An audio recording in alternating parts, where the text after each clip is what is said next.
Oh, what a day! What a lovely day! Hello again guys, welcome back to another Big Al Devlin video, and today it's quite an easy workout actually. This particular day, it was a day that I should have had it as a rest day, so I wasn't trying to really hurt myself too much, so I thought, well, let's keep it to the small muscle groups. Let's do arms, biceps and triceps, and do a little bit of extra on top just to keep the other muscle groups working. So you'll notice at the moment I'm doing straight bar curls, but I'm combining it with like a reverse grip shoulder press. So normally when you do a shoulder press, your palms of your hands are essentially facing outwards, you know, towards the wall in this case, in front of me. But as you can see, because I'm doing a curl preceding it, my hands are ultimately facing the wrong way. Now, I would never use this grip, guys, on a heavy weight, because of course that bar has a chance to slip out your hands, and if it does, it's going one way, and that's towards your face, and that's gonna hurt and do some damage. But on light weights, it's a nice little way of just changing the dynamic of this particular lift. Curls can be a little bit boring, a little bit repetitive, monotone, so on and so forth, but adding that little curl in on top, certainly when you're warming up, doing those the lighter weights that I'm currently doing at the moment, it just adds, as I say, a little extra dimension to it, and it gets those front delts especially working just that little extra bit.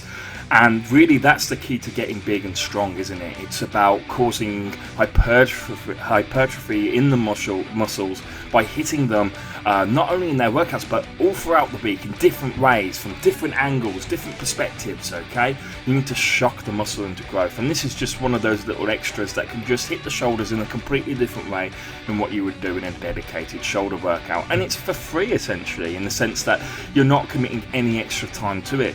This is a bicep and tricep workout, and just doing those presses at the end of the curl really cost me no time at all. The other thing to say is you'll notice with myself, when I come to train, I tend to do cycles in my training. That is to say that for roughly 3 months of the year, I will do my light phase workout, which is kind of what I'm doing at the moment. I do high reps, high volume work, lots of sets, lots of variety, accessory groups, all the rest of it.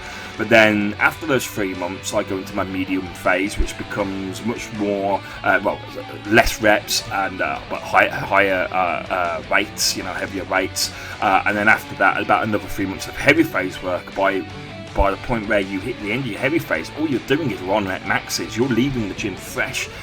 You're not tiring yourself out. And by doing these kind of cycles, it's my way of keeping my body constantly growing, constantly progressing and getting stronger. Because you're not hitting the body with the same stuff all year round. But with arms, I take a different principle. I've always been taught that arms are a muscle group that, you know, you always have to hit hard. You know, arms, you always have to blast. You always have to go full out on. There is no compromise. It's in a similar way to hitting your calves, for example. You know, your arms, your biceps, your triceps, and most definitely your forearms are a muscle group that you use all the time during just normal everyday activity, especially if, you know, you have a fairly physical lifestyle, you know, like a labourer or something along those lines.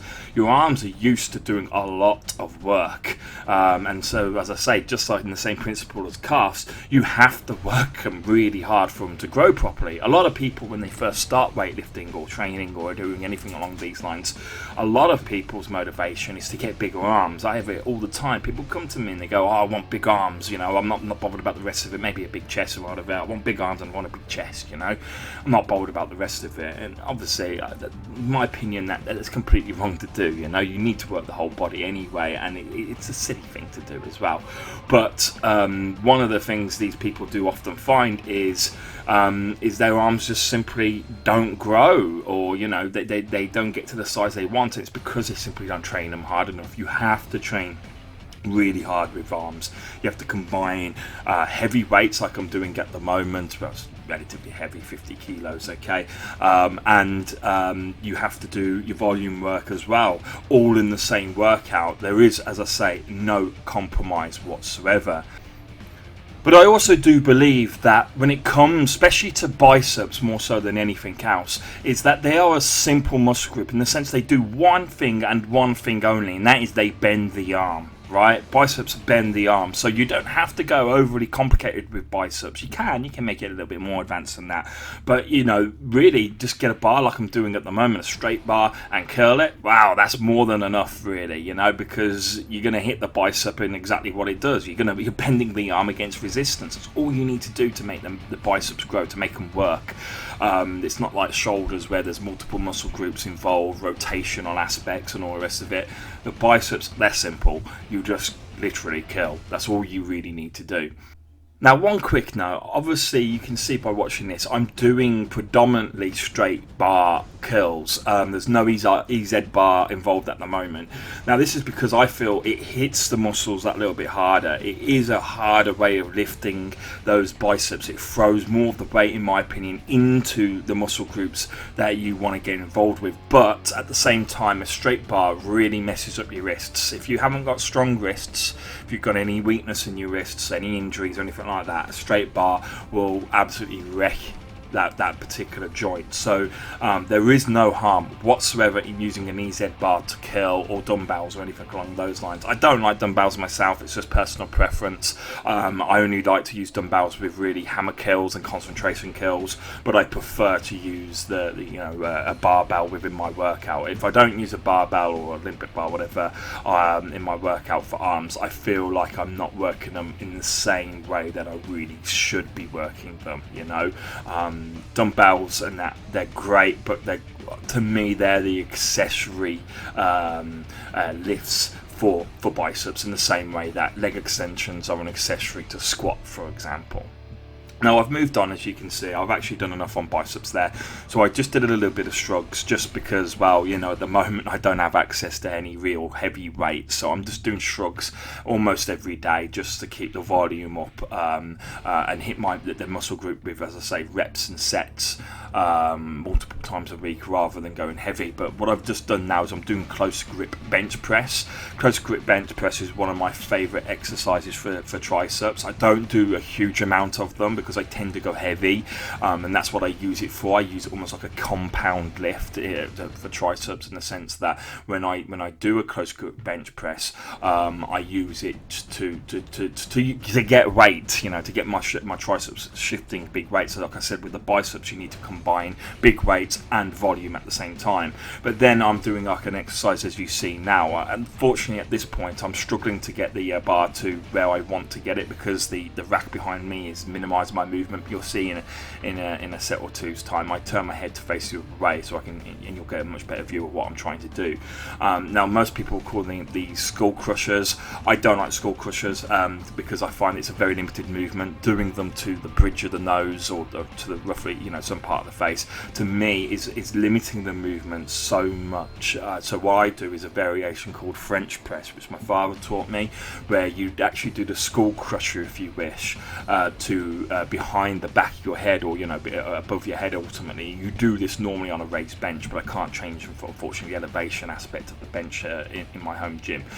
So as I say, I'm having to work around it and find which angles work best, what positions work best for me. But as you can see here, actually, you'll see the range of motion is so much better when you're getting it behind the head. You see there, and that gets the full stretch into the tricep. And this is most important. Whenever you work any muscle group, you must always try to get the full range of motion if possible.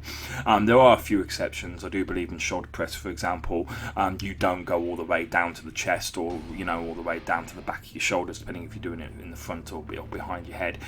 But beyond that, there are no exceptions. You have to get the full range of motion.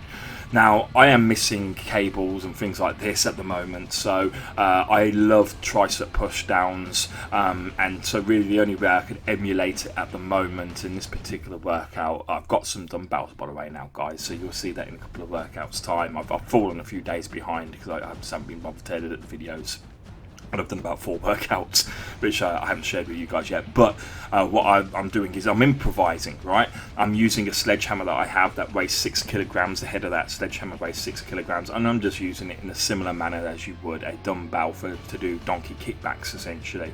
This is a lovely exercise for triceps. I mean, you must make sure that you try and pin your elbow in place so there's not much rock in the elbow. You can see how my elbow there is staying in exactly the same position. It's no rock, no movement whatsoever. whatsoever. That isolates the tension in your tricep perfectly. Then even with a an awkward lift like this where the sledgehammer's trying to slide out of my hand, it's still possible.